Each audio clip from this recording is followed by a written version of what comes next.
In this tutorial, we're going to be using a database called booksauthors.db. This can be downloaded from a bit.ly link, bit.ly/ml-booksauthors. Before we begin, we need to open the Books Authors database. To do that, we go to File, Open DB, and then select the Books Authors database and click Open. You'll notice that this database has two tables, one called Authors and one called Books. I'm going to show you how we apply the select operation to a multi-table database. This database has two tables, one called Books, one called Authors.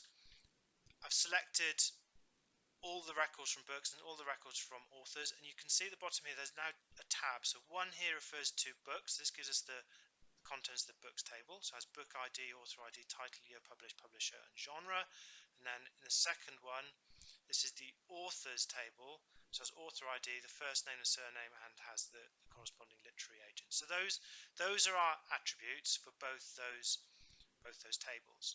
So how do we extract data from both those tables in a sensible way? So let's start by doing a select statement on the records that we want. So we're going to print out the books title. So what we need to do now is when we're specifying the attribute, we need to also specify the table, of course. We've got books here. We need to specify it because it could be the case that we have, but not in this case, but it could be the case that you have the same name attributes in different tables, but that's not true in this case. But by good practice, it's good practice to put the names of the tables in there.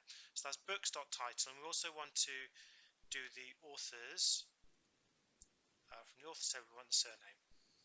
So these are the two attributes that we want, and I'm just going to remove that and also remove that, and that's from both the books, table and also from the authors table. So we need to have both those tables there specified. Okay, if I run this now, look what happens. So we've essentially got our title and surname, and this has happened for every single case. So we've got now Roald Dahl. What we're saying here is that Roald Dahl wrote Fantastic Beasts and Where to Find. That's not true. So we've done something not quite right there with our table, with our select statement. So what we need to do, we need to ensure that the primary key and the foreign key in the two tables have been matched up.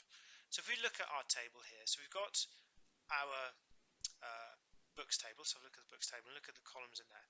So in this case, we've got author ID in there, and we also have in the authors one here, we have author ID in there. In here it's the primary key, but in the books one it's the foreign key, and these two need to match up. So what we need to do, we need to specify that we do want the title and the surname, but only where the author ID matches up in the books table and in the authors table. So we need to include, and this is a really important clause to put in this case.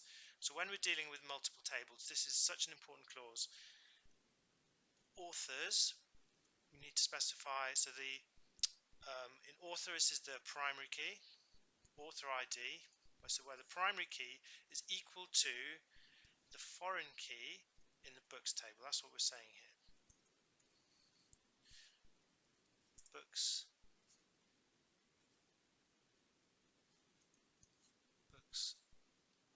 dot author ID. Now if we run that, then we've got what we wanted, so which was essentially the matchup of our title with the surname. So that's exactly what we wanted.